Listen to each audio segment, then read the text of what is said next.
Hi friends, అందరికీ నమస్కారం. MK talks ఛానల్‌కి స్వాగతం. మీలో ఈ 9 లక్షణాలు కనుక ఉంటే మీరు మామూలు మనిషి కాదు.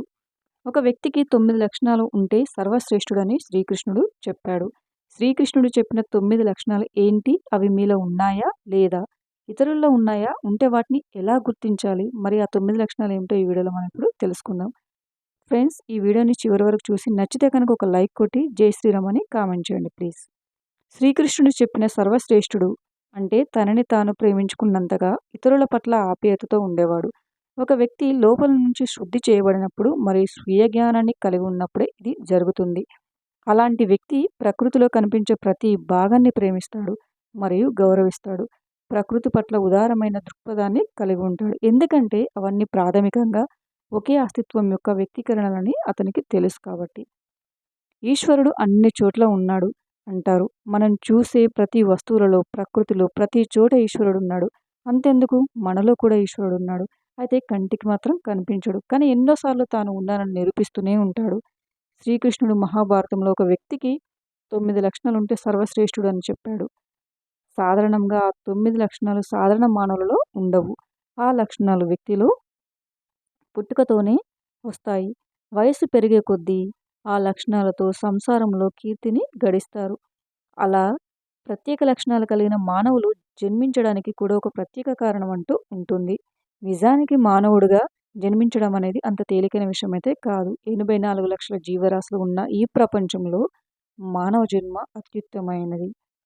మానవ రూపంలో చేసే కార్యాలు వేరే ఏ ప్రాణి రూపంలోనూ చేయలేము. అది సాధ్యం కూడా కాదు. మానవ జన్మనిచ్చినందుకు భగవంతుడికి ఎల్లప్పుడూ రుణపడి ఉండాలి.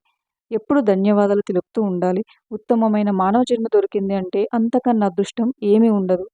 కానీ కొంతమంది ఈ మానవ శరీరాన్ని ధరించి జంతువులుగా వికృతంగా ప్రవర్తిస్తారు. భగవంతుని కృప ఉన్నవాళ్ళు చాలా అదృష్టవంతులు. వాళ్ళకి ప్రతి కష్టంలోని, ప్రతి మార్గంలోని ఈశ్వరుడు దారి చూపిస్తాడు. నిజమైన మార్గాన్ని, సత్యమైన మార్గాన్ని చూపించి అటు మాత్రమే తీసుకెళ్తాడు.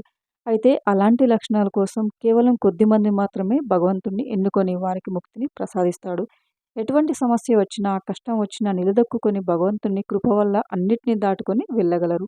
వాళ్ళు ఇతరులకు కూడా ధర్మమైన మార్గాన్ని, సత్యమైన మార్గాన్ని చూపిస్తారు. తమని అనుసరించేలా చేసుకుంటారు. భక్తి అనే అమృతంతో పొంగిపోయిన అతని జీవితంలో పేరు, కీర్తి, హోదా, కాంక్ష లేదు. అతనిలో దైవిక భావోద్వేగాల ప్రవాహం ప్రవహిస్తుంది. కారణం ఏమిటంటే అలాంటి వ్యక్తులు ప్రపంచంలోని ప్రకృతి, ప్రతి జీవి పట్ల సహజమైన ప్రేమను కలిగి ఉంటారు. అయితే ఎవరిలోనైనా అటువంటి శక్తి ఉంది అని మీరు ఎలా గమనిస్తారు? మొదటి లక్షణం, తన దైనందిన కార్యక్రమాలు ముగిసిన తర్వాత ఏ వ్యక్తి అయితే ఈశ్వర ప్రార్థన నామస్మరణతో రోజుని గడుపుతాడో అలాంటి వ్యక్తి శ్రేష్ఠుడు అని శ్రీకృష్ణుడు చెప్పాడు. నిజానికి అటువంటి వ్యక్తుల చుట్టూ ఒక రకమైన శక్తి ఉంటుంది. అది ఈశ్వరుని కృప వల్ల వచ్చింది. సుఖ దుఃఖాలలోనూ, కష్ట నష్టాలలోనూ అన్నిటిలోనూ ఈశ్వరుని చూడడం చాలా ఉత్తమమైన లక్షణం. కష్టం వచ్చినప్పుడు భగవంతుని నిందించకుండా ఏ పరిస్థితి వచ్చినా భగవంతుడు చూసుకుంటాడో అని ఆయన మీద భారం వేసేవాడు అత్యుత్తమ వ్యక్తి అవుతాడు. ఆ వ్యక్తి ప్రజాదరణకు దూరంగా ఉంటాడు. అతను అహంకారం నుంచి పూర్తిగా విముక్తి పొందుతాడు. కాబట్టి అతను ఎప్పుడూ ఇతరుల దృష్టిని తన వైపుకు ఆకర్షించడానికి ప్రయత్నించడు. రెండవ లక్షణం, ఇతరుల మీద అపవాద వేయకుండా, నిందలు వేయకుండా ఉండేవాడు. ఈ రోజుల్లో మనుషులు ఏదైనా తప్పు జరిగితే అది ఇతరుల మీదకి నెట్టేసి తను తప్పించుకుంటున్నారు.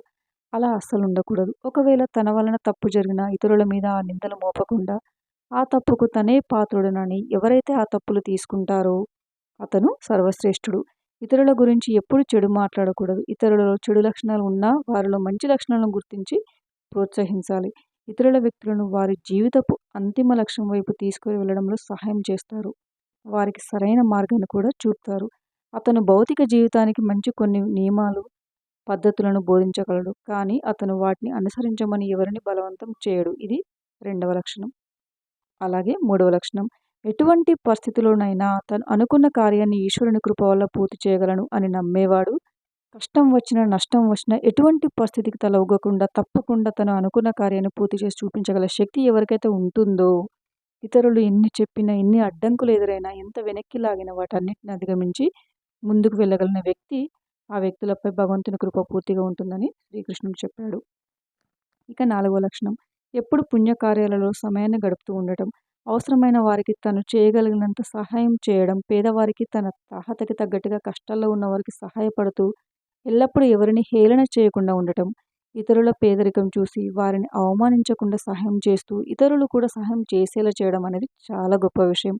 అందరిలోని ఈ లక్షణాలు కనిపించవు. కేవలం ఈశ్వరుని కృప వల్ల జగమంతా ఈశ్వరమయమే అని భావించే వారిలో మాత్రమే ఇటువంటి లక్షణం కనిపిస్తుంది.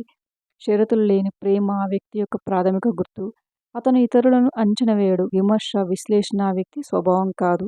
తను సహాయం చేయడం మాత్రమే కాకుండా ఇతరులు కూడా తమకు చేతనైనంత సహాయం చేసేలా చేయాలి. అలా ముందుకు నడిపించేవాడే సర్వశ్రేష్ఠుడు. 5వ లక్షణం ఏమిటంటే ఇతరులకు నష్టం కలిగించకుండా తన పని తాను చేసుకుపోవడం. ఇతరుల ధనాన్ని ఆశించడం లేదా ఒకరికి వచ్చిన కీర్తిని అది తన వల్లే వచ్చిందని గర్వపడుతూ ఉండకుండా, ఎవరికి ఎటువంటి నష్టం కలిగించకుండా తన గుణాన్ని కాపాడుకోగలగాలి. అలాగే ఇతరుల మీద ఆధారపడకుండా కూడా ఉండాలి. భవిష్యత్తులో ఏదైనా చెడు జరగబోతుంది అంటే ముందే తెలుసుకునే శక్తి ఏ వ్యక్తికైతే ఉంటుందో అతని మీద భగవంతుని కృప ఉంది అని అర్థం చేసుకోవాలి. మంచి జరిగినా, చెడు జరిగినా వారికి ముందే తెలిసిపోతుంది. వారి మనసు అల్లకల్లోలం అయిపోతుంది. ఏదో పెద్ద ఆపద సంభవిస్తుందని ముందే ఇతరులను కూడా హెచ్చరిస్తారు. భగవంతుని కృప ఉన్నవాళ్ళే ఇలా అనుభూతి పొందుతారు. 6వ లక్షణం ఏమిటంటే సర్వశ్రేష్ఠుడు అని చెప్పబడే ఆ వ్యక్తి యొక్క అత్యంత అసాధారణమైన ప్రశంసనీయమైన సద్గుణం ఏమిటంటే అతను తనను తాను గురువుగా ఎన్నడూ భావించుకోడు. అత్యంత వినయపూర్వకమైన అలాంటి వ్యక్తి తాను ఇంకా నేర్చుకోవాల్సింది చాలా ఉందని నమ్ముతాడు. అతను గురువు అని పిలవడానికి వెనకాడతాడు. ఆధ్యాత్మిక దైవిక చర్యలను చేస్తున్నప్పుడు అతను ఇది నేను కాదు, నాలో నివసించే దేవుడు, ప్రతీదీ సాధించేవాడు, నేను ఒక మాధ్యమం మాత్రమే అని భావిస్తాడు. 7వ సంకేతం ఏమిటంటే సర్వశ్రేష్ఠుడు అని చెప్పబడే వ్యక్తికి దైవిక మరియు అతీంద్రియ శక్తులను కలిగి ఉన్నప్పటికీ అతను వాటిని తన వ్యక్తిగత ప్రయోజనం కోసం ఉపయోగించడు. అవి ఇతరుల యొక్క మంచి కోసం ఉపయోగిస్తాడు. అతను ఎప్పుడు ఎవరిని ఆదేశించడు, కానీ సలహా మాత్రమే ఇస్తాడు. అతను ఎప్పుడు ప్రజలలో భయాన్ని సృష్టించడు, కానీ ప్రేమ మరియు ధైర్యాన్ని మాత్రమే నింపుతాడు. అతను ఎప్పుడూ అసహ్యం కలిగించడు, బదులుగా వారి ఆత్మగౌరవాన్ని పెంపొందించడంలో సహాయకారిగా ఉంటాడు. 8వ సంకేతం ఏమిటంటే సర్వశ్రేష్ఠుడు అని చెప్పబడే ఆ వ్యక్తి చుట్టూ పరిమళభరిత సువాసన ఉండటం, మాటల్లో చెప్పలేని సుగంధ సువాసన వారి చుట్టూ వెదజల్లడం, అగరబత్తి వెలిగించినట్టు, చందనం చల్లినట్టు, కర్పూరం వెలిగించినట్లు, పూల పరిమళాలు ఉన్నట్లు అలా కొన్ని సువాసనలు వారి చుట్టూ ఎప్పుడు ఉంటూ ఉంటాయి. ఈశ్వరుని కృప ఉంటేనే వారి చుట్టూ ఇటువంటి శక్తి అనేది ఉంటుంది. 9వ సంకేతం మన శాస్త్రాలలో బ్రహ్మముహూర్తానికి చాలా ఆవశ్యకత ఉంది. దానిని దేవతలు తిరిగే సమయం అని కూడా అంటారు. దేవతల సమయం అనే దాని పేరు. ఆ సమయంలో మనసు ప్రశాంతంగా ఉంటుంది. ప్రకృతి కూడా చాలా శాంత స్వభావం కలిగి ఉంటుంది. అటువంటి సమయంలో నిద్రలేవడం చాలా ఉత్తమమైన లక్షణం. మనలో చాలామందికి బ్రహ్మముహూర్తం తర్వాత నిద్రలేవడం అలవాటు. కానీ ఎవరైతే బ్రహ్మముహూర్తంలో మేలుకొని వారి కార్యక్రమాలకు ఉపక్రమిస్తారో వారిలో దృఢమైన శక్తి ఉంటుంది. శాంత స్వభావాలుగా ఉంటారు. ఒకరితో వాదులాడడానికి లేదా తగులు ఆడటానికి ఎప్పుడూ ఇష్టపడరు. ప్రతిరోజు ఎవరైతే బ్రహ్మముహూర్తంలో నిద్రలేస్తారో వారి మీద భగవంతుని కృప తప్పకుండా ఉంటుంది. వాళ్ళు అనుకున్న కార్యాలు అన్నీ సఫలమవుతాయి. మనసును ప్రశాంతంగా ఉంచుకునే మార్గంలో ఇది కూడా ఒకటి. బ్రహ్మముహూర్తంలో ఎటువంటి కార్యాన్ని తలపెట్టినా అవి ఖచ్చితంగా సత్ఫలితాలు ఇస్తాయి.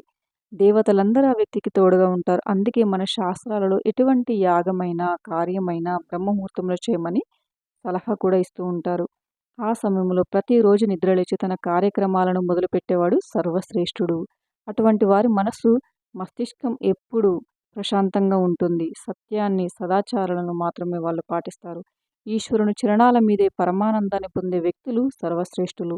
ఇతరులను మోసం చేయకుండా తన పని తాను చేసుకునేవాడు, తన కార్యక్రమాలను తను సక్రమంగా నిర్వర్తించేవాడు శ్రేష్ఠుడు అని చెప్పబడింది.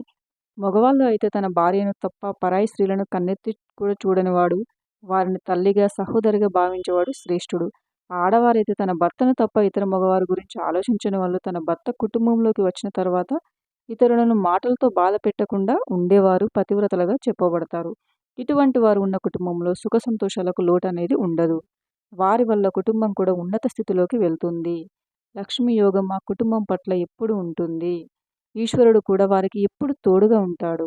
అలాగే ఈ లక్షణాలు ప్రతి ఒక్కరు అలవర్చుకోవడానికి ప్రయత్నించవచ్చు కూడా. పుట్టుకతోనే కొన్ని లక్షణాలు వచ్చినా పెరిగి పెద్దవుతున్న కొద్దీ కొన్ని లక్షణాలు అలవాట్లు చేసుకోవాలి. అది ఉత్తమ పురుషుల లక్షణం. ఫ్రెండ్స్, విన్నారు కదా, మీలో ఎంతమందికి లక్షణాలు ఉన్నాయో ఆలోచించండి.